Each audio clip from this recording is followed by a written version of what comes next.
Hello everyone. आज CTET UPTET booster question में हमारा क्वेश्चन है, Manodarpan scheme is introduced by. जो मनोदर्पण स्कीम थी वो किसने इंट्रोड्यूस करी थी? पहली, ministry of health and family welfare. दूसरा, मिनिस्ट्री ऑफ एजुकेशन। तीसरा, मिनिस्ट्री ऑफ सिविल एविएशन। चौथा, मिनिस्ट्री ऑफ एग्रीकल्चर। अब जो जानते हैं कि हम यूपी टेट या सीटेट का पेपर देने वाले हैं, तो उनके लिए बड़ा अच्छा होगा कि उन्हें पता होगा कि ये दोनों तो नहीं ही होंगे। ठीक है, अब जो मनोदर्पण स्कीम थी ये एक बार समझ लेते हैं। हेल्थ एंड फैमिली वेलफेयर में नहीं है, ये मिनिस्ट्री ऑफ एजुकेशन ने ही लॉन्च की थी या इंट्रोड्यूस करी थी। ये जो स्कीम थी आत्मनिर्भर भारत के, जो स्कीम थी आत्मनिर्भर भारत अभियान था, उसके अंडर इसको लॉन्च किया गया था। यहाँ पे क्या था, बच्चों की मनोदशा, टीचर की मनोदशा, या फिर कह सकते हैं फैमिली मेंबर की मनोदशा, या फिर पेरेंट की मनोदशा, इन सबको सही करने के लिए ये स्कीम लॉन्च करी गई थी। इस समय तो सबकी मनोदशा कैसी है सबको पता है कि सीबीएसई का भी जो पेपर है वो बच्चों का जो भी है, चेकिंग में मिस्टेक हुई है, जैसी भी हुई है, हुई तो है मिस्टेक, बच्चे तो प्रॉब्लम में है। और नीट वगैरह या फिर कह सकते हैं एसएससी, सब में ही। तो ये सबके लिए स्कीम, अगर ये स्कीम चल रही है अभी भी, ठीक है, तो यहाँ पे क्या था, एक टोल फ्री नंबर दिया था 8448440632। ये एक टोल फ्री नंबर दिया गया था मिनिस्ट्री ऑफ एजुकेशन से, जिन्होंने ये प्रोग्राम डिजाइन किया था to provide psychological support given by Ministry of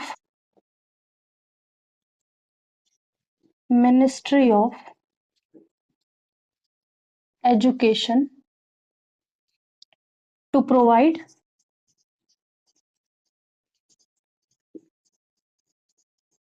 psychological, एक मिनट, to provide psychological, P S होगा, पी एस, ठीक है, साइकोलॉजिकल सपोर्ट। ठीक है, तो ये मिनिस्ट्री ऑफ एजुकेशन ने एक हेल्पलाइन नंबर निकाला था, मनोदर्पण इनिशिएटिव था एक तरह का। ठीक है, तो यहाँ पे ये बेसिकली कब स्टार्ट हुआ था, जब कोरोना चल रहा था तब। ठीक है, तो ये साइकोलॉजिकल सपोर्ट प्रोवाइड करता था for mental health, emotional wellbeing of teacher, student and parents. ठीक है, तो एक हेल्पलाइन नंबर था, एक एडवाइजरी जारी करी थी। तो एक तरह से इसका क्या था, इसका जो इनिशिएटिव था, या फिर जो भी कह सकते हैं कि मनोदर्पण के अंदर क्या किया था, एक तरह से manage the emotional distress of, manage the emotional distress of, पहला टीचर। अब टीचर को क्या समस्या हो सकती है, दूसरा स्टूडेंट, स्टूडेंट को भी बहुत सारी समस्याएं होती हैं, होती रहती हैं, और इस देश में होती रहेंगी। ठीक है, क्योंकि पेरेंट्स ध्यान ही नहीं दे रहे। और थर्ड क्या है, फैमिली, फैमिली मेंबर में किसी को बच्चे से समस्या है। बेसिकली वो सबके, एक स्कीम ऐसी थी कि मेंटल डिस्ट्रेस के लिए थी, तो उसमें फैमिली मेंबर को भी शामिल कर लिया गया था। तो एक टोल फ्री नंबर दिया गया था, कंप्रेहेंसिव रिसोर्सेस थे, जो ऑनलाइन प्रोग्राम, जैसे कभी कभी देखा होगा आपने, अगर कुछ बच्चे यूट्यूब चलाते हैं या फिर इंस्टा चलाते हैं, मैंने इंस्टा पे तो नहीं देखा, यूट्यूब पे जरूर देखा है कि कभी कभी आता है कि मे आई हेल्प यू, ऐसा, अगर आपको इमोशनल सपोर्ट, या आप डाउन फील कर रहे हैं, या कुछ समझ में नहीं आ रहा क्या हो रहा है, तो टोल फ्री नंबर आते हैं, उस पर कॉल करके देख लीजिए। ठीक है, वो इसी वो क्या कहते हैं, एनजीओज होती हैं जो हेल्प करती हैं। अगर आप मेंटली लो फील कर रहे हैं तो उनसे बात कर सकते हैं, आपको हेल्प मिलेगी तुरंत, क्योंकि कभी कभी होता है ना कि बहुत ज़्यादा बच्चे लो फ़ील कर रहे हैं, तो उनको उस समय समझ में नहीं आता किससे बात करें, तो ये ऐसे टोल फ्री नंबर में चेक कर लेना चाहिए। मैंने तो आज तक चेक नहीं किया है, शायद कोई उठा लेता हो फ़ोन तो बच जाए किसी की जान, क्योंकि बहुत सारी जानें इस समय गई हैं, एजुकेशन की वजह से ही जैसे भी गई हूँ।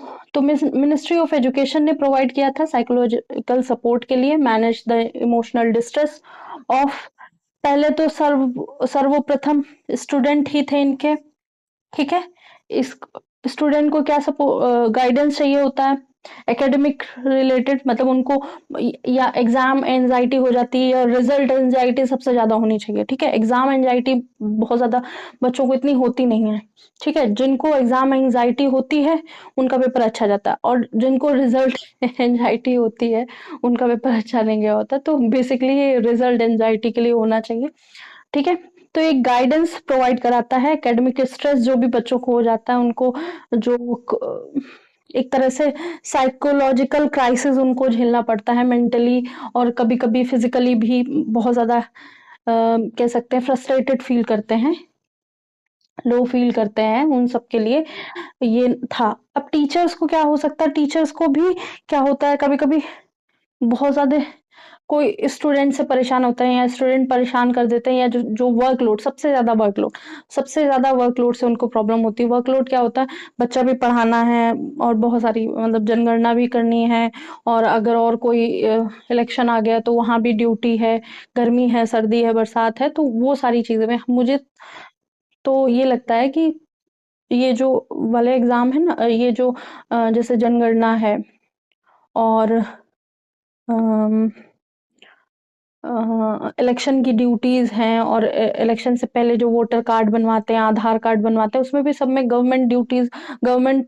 पर्सन की ड्यूटीज लगती है ना, तो उसके लिए एक अलग से विभाग बना देना चाहिए कि ये लोग करेंगे, उनको 5 साल वो उसी में लगे रहें, ठीक है? कभी जातिगत जनगणना कर लें, कभी क्या कर लें वो लोग, या फिर जो इच्छुक हों केवल उन्हीं को, सबको नहीं, ठीक है? तो सबको उसमें झोंक देते हैं, तो कुछ लोग प्रॉपर ट्रेनिंग भी नहीं हो पाती, इसलिए उनको बहुत स्ट्रेस रहता है। तो इसकी वजह से भी ये स्कीम बनाई गई। अब इसमें टीचर्स को इंक्लूड कर लिया गया, उनको भी स्ट्रेंथ देने के लिए, कि जो स्ट्रेस उनकी लाइफ में आज गया है, जो उन्होंने ही दिया है, उसको दूर करने के लिए उन्होंने ही टोल फ्री नंबर दिया है। फिर फैमिली में क्या हो जाता है, उनको इमोशनल सपोर्ट देते हैं कि बच्चों को कैसे, मुझे नहीं लगता इंडिया में किसी ने देखा होगा ये वाली स्कीम के अंडर जो इनिशिएटिव या एडवाइजरी जारी हुई थी, वो किसी ने पढ़ा होगा कि फैमिलीज जो हैं इमोशनल सपोर्ट अपने बच्चे को कैसे कर सकें जब एग्जाम एंजाइटी चल रही है, या रिजल्ट एंजाइटी है, या फिर बहुत ज्यादा जो सिलेबस बर्डन है जो आजकल थोप दिया गया है 99% या 100% से जिसके भी नीचे आ रहे हैं वो सब रो रहे हैं, ठीक है? तो ये स्कीम है, इसमें अगर किसी को लगे कि लो फील कर रहे हैं तो इसमें एक बार कॉल करके देख सकता है। और बाकी इस क्वेश्चन का आंसर क्या है, ministry of education Manodarpan scheme जो है इंट्रोड्यूस करी गई थी मिनिस्ट्री ऑफ एजुकेशन से, अंडर कौन सा प्रोग्राम चल रहा था, आत्मनिर्भर अभियान, उसके अंडर ये लॉन्च करी गई थी, ठीक है? इसका पोर्टल भी है तो आप जाके देख सकते हैं। इसका ऑनलाइन क्वेरी सिस्टम है, अगर आप फोन नहीं कर सकते तो आप चैट भी कर सकते हैं इसमें। तो होप सो ये क्वेश्चन समझ में आया होगा, बहुत इंपॉर्टेंट क्वेश्चन है, ये भी प्रीवियस ईयर में आया हुआ है, आप जाके चेक कर सकते हैं। और जितने भी बूस्टर क्वेश्चन हैं वो हेल्पफुल हैं, आपने अगर टीजीटी पीजीटी के एग्जाम्स दिए हैं, अगर आपने सीटेट दिया है, अगर आपने यूपीटेट देना चाहा है, अभी तो बहुत दिन से हुआ नहीं है, अगर आप दे रहे हैं, देना चाहते हैं, तो ऐसे क्वेश्चन देखने को मिलेंगे, और डेप्थ में क्वेश्चन मिलेंगे। ऐसे नहीं कि कहीं से भी आपने थोड़ा थोड़ा पढ़ लिया तो नहीं होगा, आपको पूरा प्रॉपर पढ़ना होगा, फिर ऐसे क्वेश्चन भी करने होंगे। तो क्वेश्चन तो हम कराते रहेंगे, इसकी थ्योरी अभी तो नहीं करा पाएंगे क्योंकि 12th का चल रहा है बैच। तो आज के लिए इतना ही, थैंक यू।